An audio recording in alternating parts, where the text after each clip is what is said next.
Hoy nos sumergimos en un material que, la verdad, a primera vista, parece una contradicción.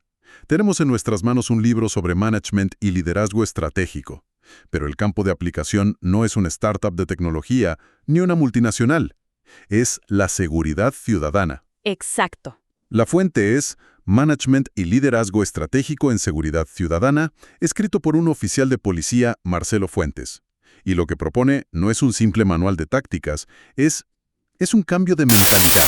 Totalmente. De hecho, es un desafío directo a la cultura tradicional de las fuerzas de seguridad. El autor no se anda con rodeos. Desde el principio, critica al jefe que se cree omnipotente, omnipresente y que tiene la solución solo en sus manos. Una frase fuerte. Y remata diciendo que esa persona equivocó el trabajo, su época histórica, y está fuera de contexto. O sea, es una declaración de principios. Claro. La misión de este análisis es justamente explorar cómo conceptos que vienen del mundo de la administración, la psicología, el pensamiento complejo, se proponen como herramientas para reinventar la seguridad pública, desde adentro. Me gusta esa idea de reinventar.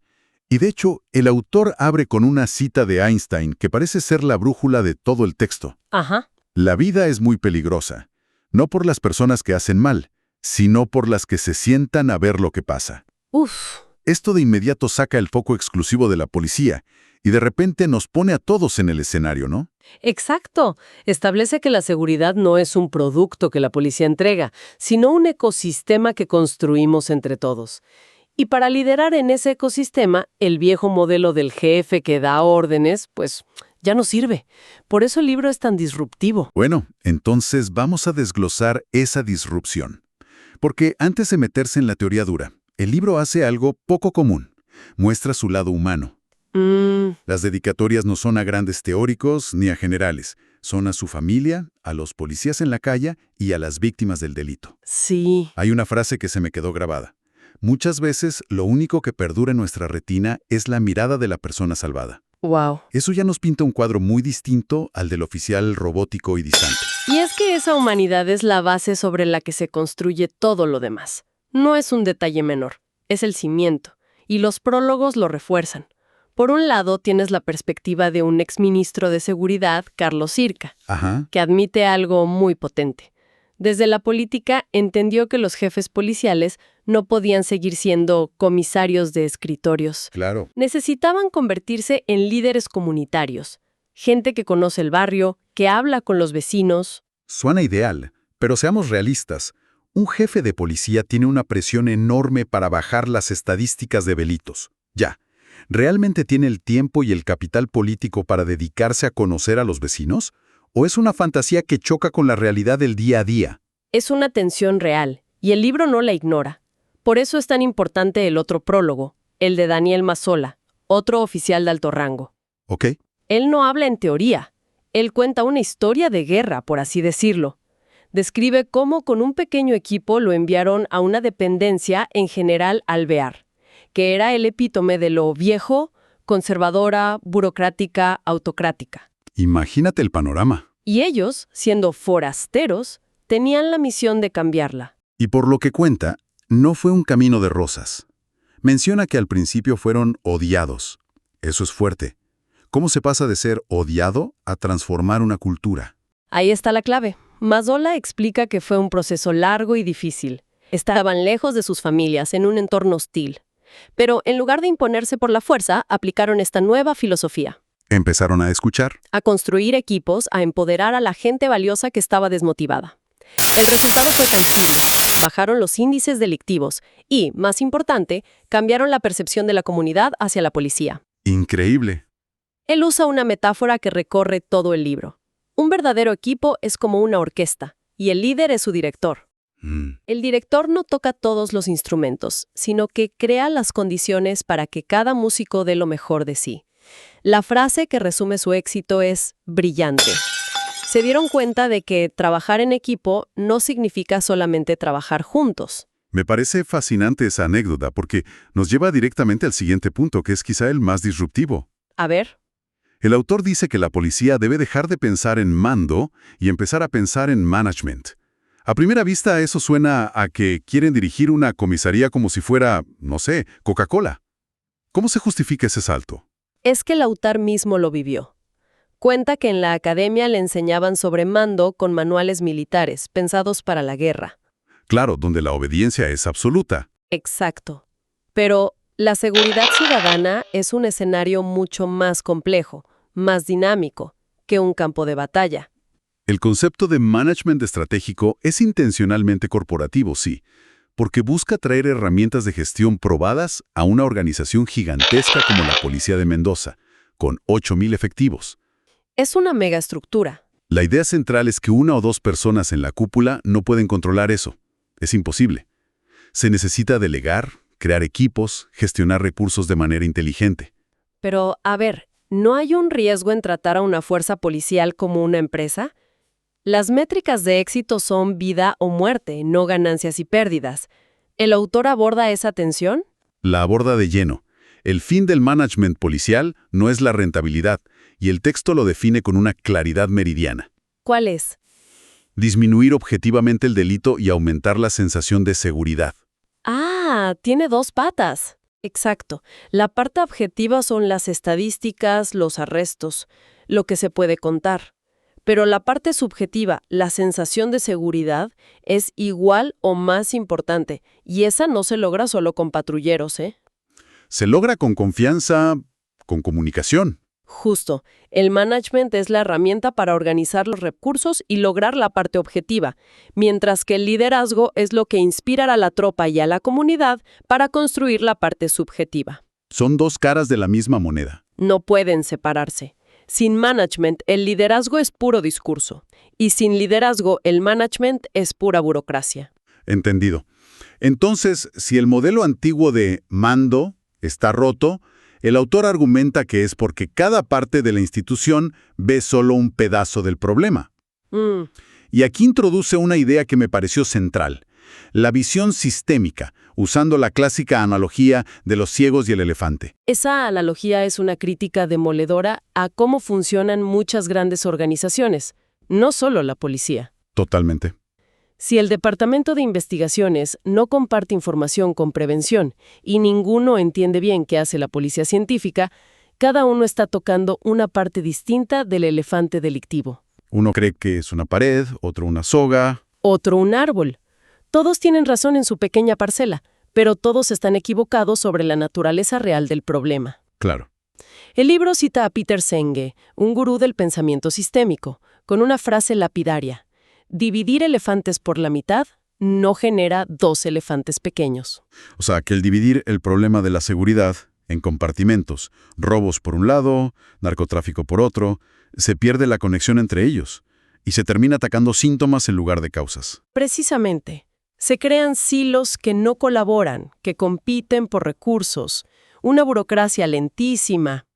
La propuesta del pensamiento sistémico es dejar de ver hechos aislados, como si fueran fotografías instantáneas, un robo aquí, una detención allá. ¿Y empezar a ver la película completa? Exacto.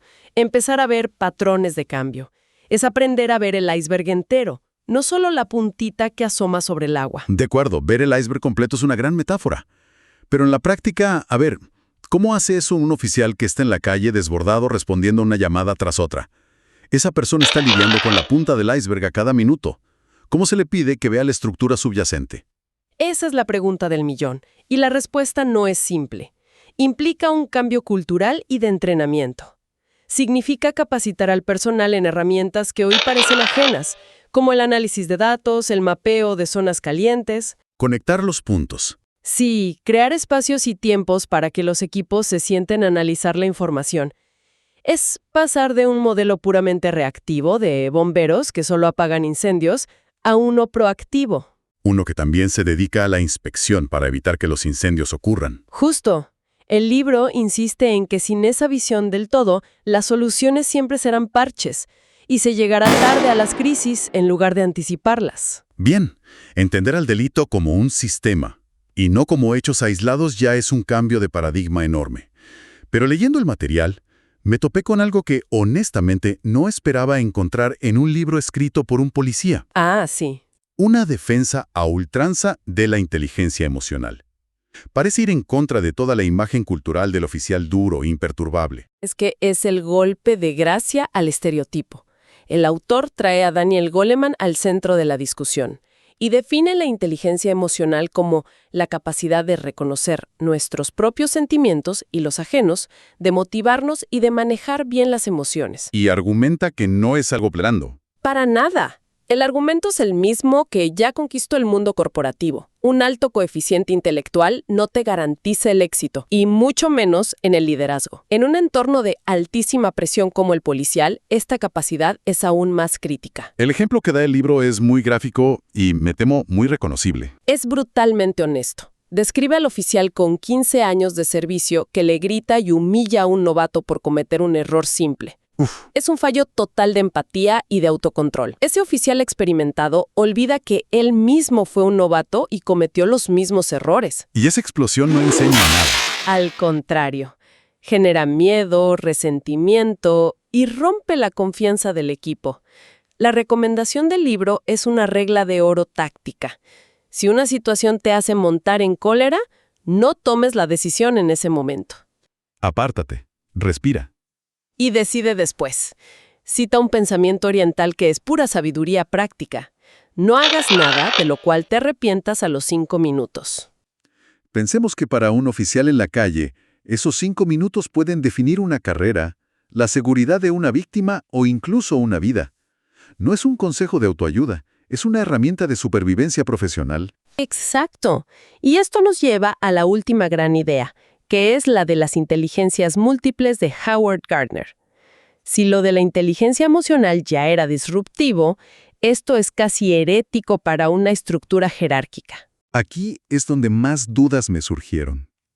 Lo de la inteligencia emocional lo compro, pero lo de las inteligencias múltiples... A ver, una estructura policial necesita disciplina, uniformidad, una cadena de mando clara. Si empiezas a gestionar a cada oficial según su tipo de inteligencia, ¿no corres el riesgo de crear caos? Me imagino a alguien diciendo, disculpe, comisario, no puedo ir a la manifestación, mi inteligencia es más lógico-matemática. Entiendo perfectamente el escepticismo. El libro no propone eso, claro.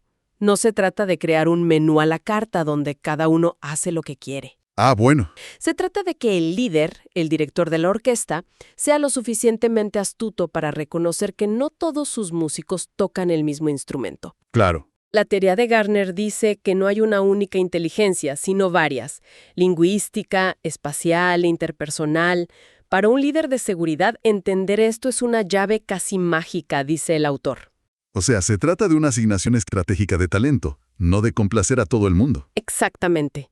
De hecho, el autor lanza una crítica feroz a una práctica que parece ser muy común: mover al personal entre especialidades totalmente distintas sin ningún criterio. Hoy tránsito, mañana infantería. O de bomberos a narcocriminalidad solo porque hay una vacante. El libro lo califica de desperdicio monumental de talento, de dinero público invertido en capacitación. Y de frustración para la gente. Exacto. Qué mala gente. Un buen líder debe saber quién tiene el perfil analítico para inteligencia criminal, quién tiene la empatía para relaciones con la comunidad y quién tiene la serenidad para el grupo especial de seguridad. Es reconocer que no todos sirven para todo y que eso es una fortaleza.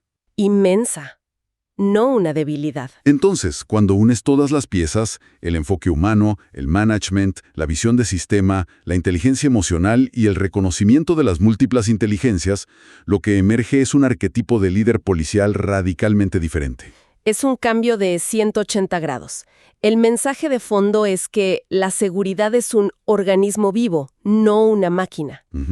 Y para gestionar un organismo vivo, los líderes deben ser menos como generales que ladran órdenes y más como los directores de orquesta que mencionaba Mazzola.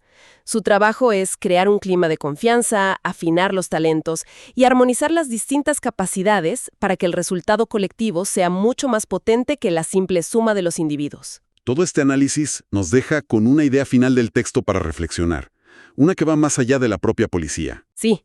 Se plantea que una competencia fundamental para este nuevo líder es saber reconocer y potenciar los distintos tipos de inteligencia en su equipo. Y eso nos lleva a una pregunta más amplia. Sí, una que nos interpela a todos, en nuestras propias organizaciones, en nuestros trabajos, incluso en nuestras familias.